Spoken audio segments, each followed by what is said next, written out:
بسم الله الرحمن الرحيم كلنتي وعنا وناكسن إذا الأهانتين با ميول بعد جوكتان قرب إذين تهاي يوسي والبو تبنتين إذين سو جاريسو halkani waa Beledweyne City sidaan jecelnahay waxaan bilaabi doonaa barnaamijyo aan ugu soo gudbinayno dadka ku xiran Beledweyne City xogaha markaasi taagan iyo xaaladaha guud ahaan dalka iyo dibadiisa intaba waxaana bilaabi doonaa barnaamij gaar ah oo nagu magac darnay barnaamijka isha wareysiyada oo aan ku wareysan doono dadka xaaladaha markaas taagan ee qusayso haddii aan lahayd gudaha wadanka iyo guud ahaan gobolada dalka sidaan la socono maalmihii ugu dambeeyey waxa ay dagaalo iyo dhaqdhaqaaq xagga militariga ay ka socdeen deegaano ku teedsan gobolka Hiiraan ama aan iraahdo guud ahaan gobolka Hiiraan ayada oo dagaaladaasi ay iska kaashanayaan ciidamada dowladda iyo dadka shacabka oo dhinac ah iyo al-shabaab oo muddo 15 sano ah haysay ama gacanta ku haysay inta badan deegaanada ama dhulka gobolka Hiiraan haddaba waxaa qadka si toos ah ugu jira sargaal kamid ah kuwii soo aas-aasay ciidanka deegaanka ee loogu magac daray Macawisley sargaalkaas oo lagu magacaabo Maxamed Muumin Guure Garabey oo kamid ahaa saraakiishii qaybta ka ahaa abaabulkii ugu horeeyay ee ciidamada Macawisley dadka deegaanka ayaa qadka si toos ah ugu jira ugu horeyn waxaan rabnaa in aan soo dhaweyno Maxamed Muumin Guure Garabey loo yaqaano Garabey ku soo dhawow Beledweyne City Cabdinaasir waa dhawaay walaalo waa kaaga mahad celinaynaa waqtigaaga qaaliga ah iyo sida aad inooga ogolaatay inaad wareysi aan kula yeelano waxaan rabnaa ugu horeyn maadaama aad kamid tahay saraakiishii soo qaybta ka ahaa Macawisleyda inaad inoo sheegtid magaca Macawisley muxuu yahay dadka bal u sharax ma dadka deegaanka oo tababaran ba ma ciidan si gaar ah isku maamulaba si guud adigoo soo koobayo Macawisley bal sharaxaad guud naga sii Cabdinaasir waa mahadsan tahay horta Cabdinaasir oo Macawis dadku waa wada yaqaaneen oo mara la xirto oo Soomaalidu ay aad u taqaano Macawisley waxay ahaayeen dad reer tuulo ah ama reer baadiyo xoolaale ah oo muxuu ahay isu tagay haday isu tageen qol haday isu tagto magacay u baahan tahay niyo magaceena maxaan ka dhiganaa dad hadda uu dhibaato qabsatay kadibna ka fikireen inay dhibaatada iska kiciyaan Macawisley sidaasay ku aas-aasmeen 2011kii muxuu ahay dadkii Macawista qabay oo sidaas ku aas-aasmay oo dagaalkaas soo bilaabay magacu Macawistii Soomaaliyeed xirinaysay uu ka turjumay Garabey ma dadka deegaanka oo kaliya Macawisleyda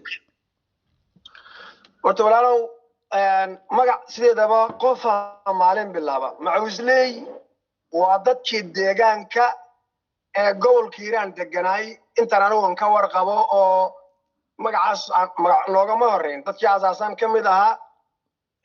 Macawisley meeshii lagu bixiyay dadkii bixiyaba dad reer Hiiraan ay ahaayeen dad deegaanka oo sida ku sheegaba reer tuula ama reer xoolaale ay waa maasan tahay Garabey waxaan rabaa inaan ku weydiiyo ma jiraan wax horjoogayaal miyay leeyihiin dadkan mase waa dad deegaanka oo ayaga kala dambeentooda nidaamkooda mase jira qorshe ay maamulada ama deegaanada ay al-shabaab ka qabsadaan ay ku maamuli karaan ama qorshe xiga ma jira ma taata Cabdinaasir horta dadku horjooga la'aan ma shaqeyso dadku dad islaam ah dadku haday islaam yihiin waxay aaminsan yihiin mar haday howl rabaan inay horjooga yeeshaan ay ku xigeen yeeshaan dadka horjoogayaal badan ay lahaayeen qaarna ay haday wili jihadka ku jiraan qaarna ay shahiideen qorshada ninka ragaahu qorshihiisu wuxuu yahay uu hadafku leeyahay inuu gaaro markuu gaarane muxuu ahay tabtii uu maamul lahay iyo taatikadiisii jeebkay ugu jirtaa Garabey waxaan ku weydiinayaa intaas haddaan uga baxo Macawisleyda inaad noo sharaxdo oo dadka na dhageysanaya ay fahmaan waxaan rabnaa inaan ku weydiino ciidamo diyaarado lagu soo daabulay ayaa maanta magaalada Beledweyne soo gaaray ma noo sheegi kartaa tirada ciidamadaas ay yihiin yaa soo diray ma dadka deegaanka oo beesha dagaalamaysa ma dowladda dhexe idinku taageertay maadaama aad tahay sargaal ku dhow dhow amaba aad ula socda saaxiibna la ah maamulka gobolka hiiraan horta cabdinaasirow nin baa wuxuu yidhi hadda ka hor nin jirkiisa lahaaya jiriid kama qoslo dadka maanta lasoo daabulay ee gobolka yimiday waa dad gobolka u dhashay haddaan si kalena u dhigo waa dad beesha xawaadle ka dhashay qaarna ay dowladda ahaayeenay intay isku hay waayeen muxuu ahay xerooyinkii ku jireen ku jiri waayey qaarna waa dadada isla dhashay qaarna ay ka soo baxeen magaalada tirada ma noo sheegi kartaa waa 300 oo wiil 300 oo wiil oo beesha dagaalamaysa ka soo jeeda beesha dagaalamaysa beel kale ma ahan dad badan goorba dagaalamaya laakiin intaan anigu aqaano dagaalamaysa beesha dagaalamaysa waa niman xawaadle inuu kuma jiro 300 oo wiil ee gobolka ka soo degtay maanta ma taageero dowladda ah ayay ku yimaadeen ma dadkoodii u hiilinayeen ayaga go'aanka soo qaato xamar ka soo baxay bal sidee sharcigay ku yimaadeen magaalada beledweyne mise dowladda federaalka ayaad soo dirtay cabdinaasir horta dowladdu waxay soo diraysana waa gooni laakiin kuwan maantay cid ay ka soo amar qaateen oo dowladda soo hagtay ma jirto waa dadkii deegaanka u dhashay ee magaca xawaadla watay ee xerooyinka ku jira ama joogay xamar isa soo xilqaamay taageerana ka helay xildhibaanadooda ciidamadan halkay ka howlgali rabaan xildhibaanadanu awalan inay amniga sugaan gobolka ah oo gacanta ka dhacay dad badan oo la isku haleynaya inay maaragtay gacmahooda ka baxeen meelo badan aan loo isticmaali rabaa haddee muxuu ahay xanuunkii uga soo tageen xerooyinkii iyo guryihii joogeen ahaaya ayaguna meelahay ku wajahan yihiin inaan ka hor dhaca ma rabo garabey waxaan ku weydiinayaa maamulka gobolka hiiraan guddoomiyihiisa maanta hadlay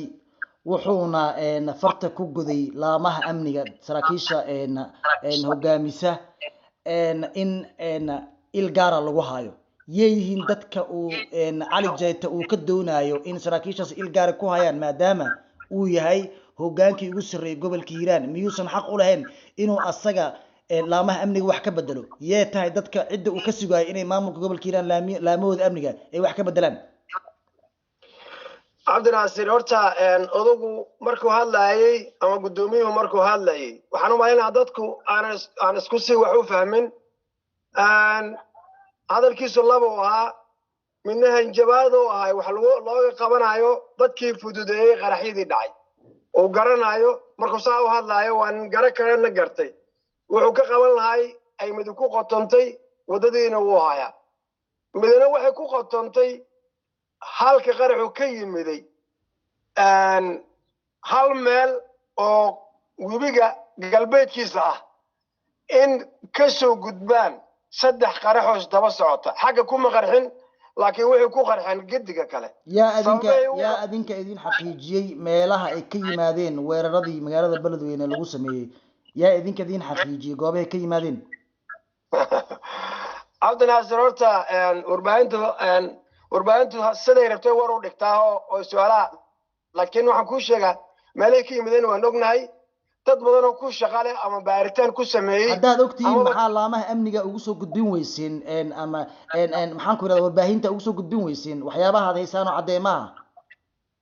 walaalow horta howlgalaa lagu jiraa ninkuna hadduu howlgal ku jiro wuxuu qabanayo meel heblan wax ka qaban rabaa inuu soo gudbiya waa sharci darro waxqabadka waxa muxuu ahay aabbo u ah inaad waxaad qaban rabto intaadan qaban aan laga warhelin adiga laftirkaadu marka ha iiga dhigin cadowgaas carabkayga inuu ka faa'iidaysto ha iiga dhigin waxaan qaban rabaa ma kaaga dhigayo laakiin waxaan ku weydiiyey maadaama aad sheegtay dhinac bay ka yimaadeen weeraradaasi oo aad deegaan gaar ah aan usoo laaban doono rabo inaan su-aalo badan kaa weydiiyo yaa idin siiyaan ku idhi xogta meeshaasi ka yimaadeen haddaad hesheen maxaad caddeemo ugu soo bandhigi weyseen qalabka warbaahinta cabdinaasir horta cadeymuhu sidan kuu sheegayba adigu sidaad rabto inaan u dhimo dhigi doono laakiin siday tahan kuu sheegaye waxa meesha ka dhacay wax fudud ma ahan ilaahay idinkiisayna ku siqirantay waxa intaa la eg marka waxqabadkeedu waa inuu mid muuqda noqdo markaasaana la soo bandhigayaa cadeymihii iyo inay qaraxu ka yimid halkaas. maxamed muumin guure garabey waxaan ku weydiinayaa weeraro hore waxaa jiray xilligii doorashada ee lagu dilay allah u naxariistee xildhibaan aamino kadibna waxaa dhacay weeraro xigxigay oo kii ugu dambeeyay daraad uu dhacay gudoomiyaha gobolka hiiraan iyo maamulka gobolka hiiraan maxaa ka hortaagan in ay laamaha amniga wax ka bedelaan maxayse tahay cidda ay doonayaan inay wax ka bedelaan maadaama gudoomiyaha marar badan uu ku celceliyey horeyna uu u sheegay inuu laamaha amniga saraakiisha hogaamisa wax ka bedelayo soo lama oran karo hadalka maanta uu jeediyey iyo kii ka horreeyeyba waa qawda maqashay waxna u qaban. عبد الناصر horta qara la ku siiyo horta arrimo amuur waqtigeeday qabsoontaa qof kastoo islaam ruuxi aaminsan tahay wax hadaad qaban rabto in xagga alle horta hore muxuu ahaa ilaahay waa inuu idma idanka ilaahay ayaa dhiman haddana wax laga qaban doonaa mid kale gudoomiyuhu asagu dadka hawshaas iskale waa looga gacmo hooseeya dadka gacmaha uga hooseeya ee uu asagu isku haleeyay يو أدر صدق أمر بحية وأسقو فليه ما هنا وأمر بحية أمر كو بحية وأنا وحلقو قبتها هدي وحلقو قبوا وأنا وأنا أسوق عندي سؤال تجا ما أنت وحمر إيسا إنه أسوق عندي سؤال تجا منو شيء كرتا حلقو عندي سؤال تجا كرا منو شيء كرتا قارمة أيو دونه يا إنه عندي سؤال تجا أو حلقة قادس كوسمة نك حلقة لقى هذا هو أريج معهن أديكنا معهن نولا بقول عزلة ما أريج ما أديكا marka xilka qaadistu ma ahan mid muxuu ahaa la sii sheegaya markii dhacdaad muxuu ahaa soo bandhigi doona insha Allah waa maasantahay waxaan ku weydiinayaa hadalka gudoomiyaha gobolka Hiiraan durbo beel kamid ah beelaha degan magaalada Beledweyne gaar ahaan galbeedka ayaa aad u dhaliilay maadaama gudoomiyaha gobolka Hiiraan uu sheegay in meelaha weerarada ka yimaadeen amaba in la xiraba ay tahay dhanka galbeed ee magaalada Beledweyne hadalkaasi soo gaf ma noqon kara عبد الناصر قف معهن أدي أرتا وحالي يرون حن معهن هنتو وحالي يرون حن معهن وحواي وحيابها عن وقت كهرو مري ويا وحي تاين وحلي سوقريو قرح ميشو كي مدي قف كستاوي أكتاي وأنا كوشة هوران كوشة قف عدلو قفا أنا مجرتو ماشا قرح كي مدي قدومية أسا قدومية واه إنو قفنا حاشا لله وكوية أساقو waxa waaye meel hadii dib ka haysto dibka hal mar lama qaade hadba meel laga bilaaba dhinaca hadda uu ka qaaday inuu xiro oo asaga hubo dhinaca kale u gudbaa ka go'an dadku saas ay u fahmeen hadal waxaa jiray oo hadalkaas jawaab uu ahaa oo xildhibaan aamin jeyso oo isla markii ugu jawaabay hadalkii gudoomiyaha gobolka Hiiraan asagoo xasuusiyay gudoomiye Cali Jeyte in galbeedka dadka deganna uu gudoomiye u yahay soo lama oran karo maamulka gobolka Hiiraan iyo mas'uuliyiintii ka soo jeeday galbeedka magaalada Beledweyne hadallada ay warbaahinta isku marinayaan inuu dhabar jab u keeni karo ama uu niyad jab u keeni karo howlgalka socda عبد الناصر وما سنتهاي horta cid hor istaagi karta howlgalka socda cid hor istaagi karta oo inay jirto umaleymay taa horta xaga dhigo waxaan ku sheegaa marka ninka hadalka jeesaw hadalkiisu waxay la tahay waa mas'uul Soomaaliyeed oo mar rabo inaan wax ka sheego laakiin meeshii laga soo doortay ama dadkii soo doortay xaq ugu lahaa inuu dhibaatada ka kor qaado hadda ka hor uma dhaqaaqin nin asagoo sidaas u dhaqaaqi waaye marka jawaab uma noqoto gudoomiyuhu asagoo raba meeshii wax ka qaban waaye inuu wax ka qabto oo wadadiisa haya hadalkiisa uu ku soo tuuraa jawaab uma noqdo marka dadka saas ha u fahmeen waa maasan tahay garabey waxaan kaloo ku weydiinayaa xildhibaan ahna madaxii hore ama nabad sugidda qaranka xildhibaan Sambololshe shalay wuxuu baaq iyo gurmad weydiistay beelaha degan ama ku xeeran gobolka Hiiraan wax baaqiisa ama hadalkiisa ka soo jawaabay midii soo gaarin walaalo horta ninkaasu waana siyaasiya waana nin howlaha amniga aad muddo ka soo shaqeeyay warkiisu siduu u dhigan yahay anigu asiga waa fikirkiisa oo wuxuu ka hadlay fikirkiisa iyo wixii uga aadaneed uu ka hadlay anigu hadda jawaabtaad sheegayso waxaan aaminsanahay inaanan u baahnayn jawaabtaad sheegaysa cidweyne noo soo jawaabto ima muuqato haddana dhulka hadda annagu aan ku magacaabanahay haddii aan nahay qabiilka xawaadle waxa ka dhimano waxaan maanta aan ciladhaan aan dad uga dirsanayna ma ahan